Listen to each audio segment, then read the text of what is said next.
It's an achievement that many people, including a series of epidemiologists, thought was just unreachable. But Victoria has got there 28 days in a row now without a single locally acquired infection.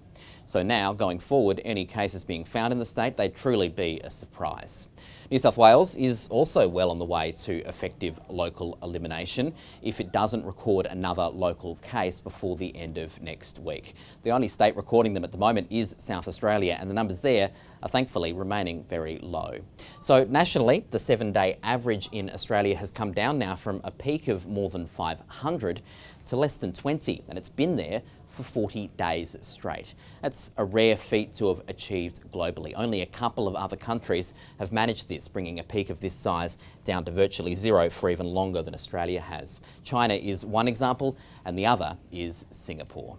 Of course, there are a handful of other countries that have managed to avoid a peak of the size of Australia's entirely. One example is Taiwan, only 625 infections in total through the entire pandemic. And closer to home, another example is New Zealand. But there are some cautionary tales as well. Countries that manage to get the numbers down very low, but then lose grip and see a resurgence. Israel is one example, Ireland is another. So what's Australia's biggest risk to seeing a resurgence like this again? Well, it's the continued risk of more escapes from hotel quarantine. Since September, the number of cases being found in hotel quarantine has been slowly but steadily increasing.